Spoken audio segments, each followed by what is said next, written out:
Hello aspirants, welcome back to my channel. तो आज हम लोग डिस्क्रिप्टिव पार्ट के बारे में बात करेंगे कि किस तरीके से हम डिस्क्रिप्टिव पार्ट को अप्रोच कर सकते हैं एसबीआई और आईबीपीएस पीओ के लिए। तो आज हम लोग बात करेंगे कि किस तरीके से हम एक अच्छा एसे लिख सकते हैं। तो हमेशा कुछ पॉइंट्स हमें याद रखने पड़ते हैं एक एसे को लिखने के लिए, जैसे हमारा ग्रामर, हमारी स्पेलिंग्स, वर्ड लिमिट्स और हमारी वोकैब और हमारे जो फैक्चुअल डाटा है हम वही लिखें तो ज़्यादा बेटर होगा। तो ग्रामर और स्पेलिंग की बात करें तो हमारा ग्रामर में कोई मिस्टेक नहीं होना चाहिए, स्पेलिंग में कोई मिस्टेक नहीं होना चाहिए। वोकैबलरी जितनी सिंपल हो सके हमें सिंपल ही रखना है, हमें कोई हाई फाई वोकैबलरी यूज़ नहीं करनी है, क्योंकि ये हमारे दिमाग में मिथ होता है कि हम हाई फाई वोकैबलरी यूज़ करेंगे तो हमें ज़्यादा मार्क्स मिलेंगे, बट ऐसा कुछ भी नहीं है। सिंपल इंग्लिश रखिए, कंटेंट अच्छा होगा तो नो डाउट हमको मार्क्स मिलेंगे। करंट अफेयर्स आप लोग पढ़ ही रहे होंगे, तो करंट अफेयर्स पढ़ेंगे तो ऑब्वियस है हमें जितना डाटा मिल सकेगा हम उसको अपने ऐसे में पुट कर सकेंगे। कीबोर्ड पे प्रैक्टिस करना मस्ट है, लेकिन अगर आप अभी स्टार्ट कर रहे हैं डिस्क्रिप्टिव पार्ट के लिए तो हमें कोई राइटिंग नहीं करनी है, सिर्फ हमें 10 से 15 दिन जस्ट रीड करना है। अब रीड किस तरीके से करना है? Just take 5 to 6 topics of basically current topics हमको लेने हैं। करंट टॉपिक्स हमें 5 से 6 करंट टॉपिक्स लेने हैं और हमें उसके बारे में जितनी रेलिवेंट इन्फॉर्मेशंस हैं वो हमें लेनी है। हम गूगल करना है और जस्ट रीड देम, उनको पढ़ना है कि किस तरह क्या है वो, उनका पॉजिटिव साइड, नेगेटिव साइड। मैं एक एग्जांपल देती हूँ तो ज़्यादा बेटर समझ में आएगा। Like online schooling can it be the future of modern education, can it be the future of India. इसको किसी भी तरीके से ले सकते हैं। तो हम इसको, मान लीजिए मैं पढ़ रही हूँ तो मैं इसके बारे में कैसे पढ़ूंगी और बाद में मैं उसको कैसे लिखूंगी, मैं वो आपको बताती हूँ। Online schooling can it be the future of India और मॉडर्न एजुकेशन।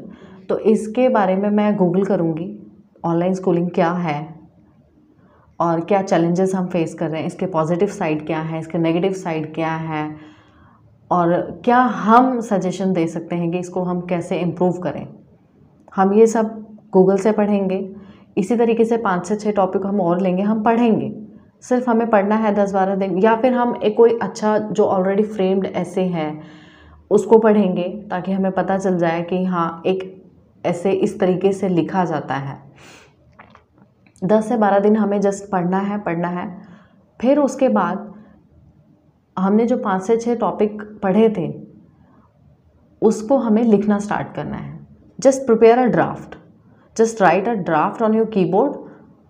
आपको सिर्फ ड्राफ्ट लिखना है, जो भी आपके इन्फॉर्मेशन दिमाग में आ रही है उस टाइम पे, कि डजेंट मैटर कि आपने पहले नेगेटिव साइड लिखा है या उसका पॉजिटिव साइड लिखा है, आपने इंट्रो उसका बाद में डिफाइन किया। जस्ट राइट देम, जो भी दिमाग में आ रहा है। जब आप लिख लेंगे तब आपको स्ट्रक्चर पे ध्यान देना है कि किस तरीके से एक ऐसे का स्ट्रक्चर होना चाहिए। तो बेसिकली एक अच्छा ऐसे intro part, body part and then the conclusion part. Intro part हम कैसे अच्छा लिखेंगे? इंट्रो पार्ट अगर आप प्रोवर्ब्स यूज़ करते हैं, कुछ आप प्रोवर्ब्स का रट्टा लगा लो बेसिकली, क्योंकि वो ऑलमोस्ट हर जगह फिट हो जाते हैं। 100 से 150 प्रोवर्ब्स वो आप उनको रीड करना स्टार्ट कर दो और वो कहीं ना कहीं आपके ऐसे के अकॉर्डिंग वो फिट हो जाएंगे। उनसे स्टार्ट करो और इंट्रो में वो लिखो एंड देन आप डिफ़ाइन करो, जो भी आपका ऐसे का की पॉइंट है उसको डिफ़ाइन करो। इंट्रो पार्ट आपने लिखा, देन आपने क्या बोलते हैं उसके पॉजिटिव साइड लिखने हैं, नेगेटिव साइड लिखने हैं। फिर उसके बाद क्या चैलेंजेस आ रहे हैं वो लिखना है, या आप क्या सजेशन दे सकते हैं हमको वो लिखना है। And then the concluding part. जब आप ड्राफ्ट लिख लेंगे तो ये ज़रूरी नहीं है कि आप सारा का सारा ऐसे उस टाइम पे इसी फ्रेमवर्क में लिख पाएँ, लेकिन उससे कोई फ़र्क नहीं पड़ता। आप जैसा भी लिख रहे हैं, जिस भी तरीके से आपको आ रहा है, लेकिन आप फ्रेमवर्क उसी तरीके से रखिए। अगर आप इंट्रो लिख रहे हैं, ठीक है, आपने 2 लाइन लिखी, 3 लाइन लिखी, आप इससे ज़्यादा नहीं लिख पाए, डजेंट मैटर। स्टार्टिंग में ये सबके साथ होता है, कोई भी एकदम से अच्छा ऐसे नहीं लिख पाता है। Practice makes a man perfect, always remember this. हमेशा हमें बस टू दी पॉइंट स्ट्रिक्ट रहना है कि किस तरीके से हम लिखें। इंट्रो हमें पहले ही लिखना है तो हमने इंट्रो लिखा। बॉडी पार्ट में हमको पॉजिटिव साइड, नेगेटिव साइड या उसके चैलेंजेस या सजेशंस वो हमको इसी सीरियल वाइज में ही लिखने हैं कि हमें पॉजिटिव साइड ऑनलाइन स्कूलिंग में ऑब्वियस है हमारा टाइम सेव हो रहा है या बेटर कंटेंट मिल रहा है, इस तरीके से मतलब जो भी उसका पॉजिटिव है वो आप लिखो। नेगेटिव कि हाँ सिर्फ टेक्नोलॉजी ओरिएंटेड रह गए हैं या फिर बच्चे घर में ही रह गए हैं या सोशल उनका बहुत ज़ीरो हो गया है, इस तरीके से आप नेगेटिव पार्ट लिखो। या हमें क्या चैलेंजेस आ गए हैं कि हर जगह टेक्नोलॉजी अवेलेबल नहीं है, रूरल एरियाज़ में अभी इंटरनेट कनेक्टिविटी उतनी अच्छी नहीं है, इलेक्ट्रिसिटी हमें अवेलेबल नहीं है, तो वो हमारे चैलेंजेस हो गए। एंड देन द सजेशंस कि क्या सजेशन हम गवर्नमेंट इसको किस तरीके से कर सकते हैं इम्प्रूव, और फिर हमारा कंक्लूडिंग पार्ट आ गया। उसको आप लिखिए 2 लाइन 3 लाइन इस तरीके से लिखना स्टार्ट करिए। फिर आपने जो नेक्स्ट टॉपिक पढ़ा उसको लिखिए। 10 से 12 दिन जस्ट राइट अ ड्राफ्ट और लिखिए।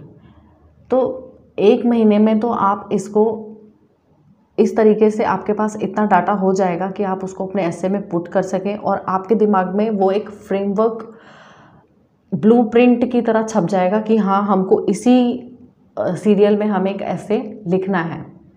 और जब आप लिखने लगेंगे तो आपका ऑटोमेटिक, जब आप उसको प्रूफ रीडिंग, बेसिकली जो प्रूफ रीडिंग हमें एडिट करना है कि हमने क्या मिस्टेक्स करी हैं, ग्रामर मिस्टेक की है या फिर हमने वोकैबुलरी में मिस्टेक की है, वो उसको हम चेक करेंगे बाद में 5 से 6 ऐसे लिखने के बाद। स्टार्टिंग में ही नहीं कि आप उसको चेक करना है, ठीक है आपने लिख दिया, आप लिखें तो एटलीस्ट। अगर आप ऐसे करने लगेंगे तो आप डिमोटिवेट हो जाएंगे क्योंकि हमें अपनी गलतियां दिखेंगी और हम कहेंगे हम तो लिख ही नहीं पा रहे हैं। तो डजेंट मैटर, लिखते रहिए, 5 से 6 ऐसे लिख दिए, देन स्टार्ट एडिटिंग इट। उसमें चेक करिए आपकी गलती क्या है। grammarly.com यूज़ कीजिए आप कि जो भी आपकी गलती है, या फिर किसी से चेक कराइए वो ऐसे। इस तरीके से आप एक अच्छा ऐसे 30 to 35 डेज़ में बहुत एक अच्छा ऐसे लिख पाएंगे आप। इसी अप्रोच को आप ध्यान रखते हुए प्रैक्टिस करना स्टार्ट करिए and definitely you will be able to write an essay. And thank you so much for listening me, and if you like it then don't forget to subscribe.